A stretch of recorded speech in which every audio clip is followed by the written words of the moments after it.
Hey, this is Will, N5OLA. If you've got an old Heathkit radio and the back power socket looks like this with a missing registration pin in the middle, you're going to need a new one. I'm going to show you how to remove the old socket and install a new one. I'm going to position the rig on its side so that I have access to the wires back here and to the pins on this side. I'm going to grab hold of the wire in back. You might also use needle nose because they do get a little bit hot. I'm going to grab it, make it tight, and then I'm just going to apply some heat to the side and pull. And there it is. Simple as that. Sometimes heating on the side doesn't work too well, and I will actually apply heat to the very tip right there. It kind of depends on where the solder lies in that pin.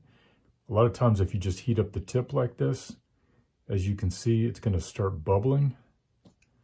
And once that happens, I can just pull that wire right out. And boom, there it is. By the way, 3 of those are bare wires. You got to use needle nose pliers on those when you heat up the pin because they get super duper hot. All the wires have been removed. Total elapsed time, roughly 5 minutes. Now I want to remove this flat piece of metal that holds it in place. And it's kind of like a coil. So I'm going to put a screwdriver here. So I'm going to do that. Basically, I'm going to get it out of this little ridge in here that holds it in place. So just do that. That's free. And then this will just pop right out.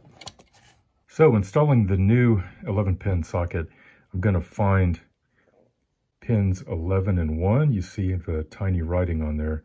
Those should be they should be pointed toward the bottom of the chassis because that's the direction the registration pin is pointed. I'm going to reinstall this old one because I don't have a new one on hand.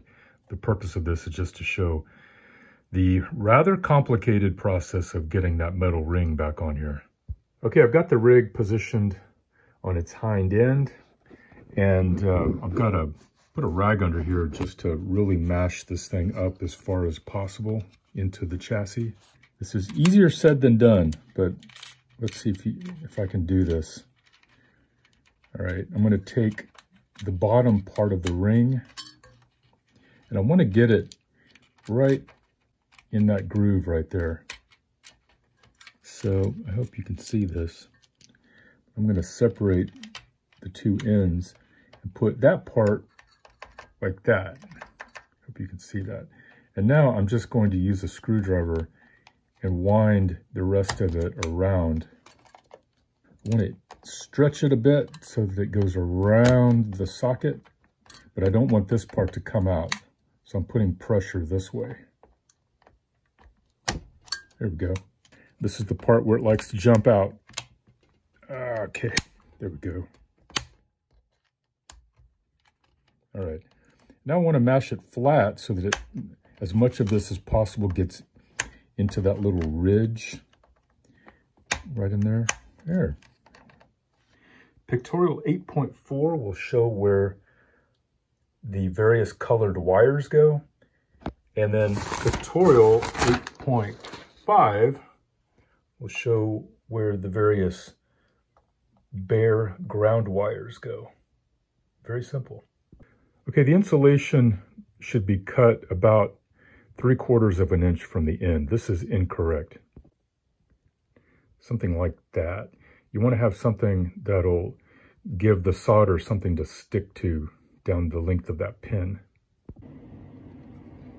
And all I'm going to do is get it in there nice and straight. Am I in the right hole? Yes. As far as it'll go. And hopefully you're using a new 11-pin socket. If you're not, there's probably going to be some solder jammed up in there. So you just want to get that wire as far as it'll go. And then just going to do what we did last time in reverse. Reheat the pin. The wire comes out. Making sure it gets nice and hot. so that any solder in there adheres. I'm gonna give it a little tug, make sure it's in there firmly.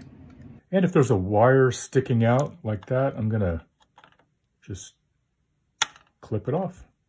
I like to use sandpaper, but you can also use a small file like an emery board and just get in there and smooth off the rough edges. You want that socket to be able to easily accept the female plug. Now, if you're installing on a brand new 11-pin socket, watch this pin carefully. I inserted the wire. There's no solder in there, so it's gonna just slide right through. See that? I'm gonna back it out a little bit so that it's about, I don't know, a millimeter or so shy of the end. I'm gonna let the soldering iron sit there for about 20 seconds so it gets nice and hot.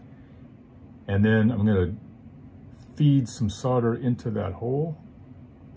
And then using the capillary effect, the solder will feed right into there.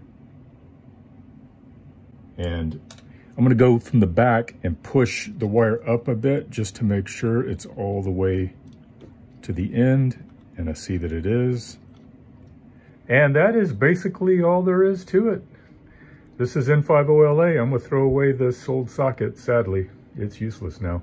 73.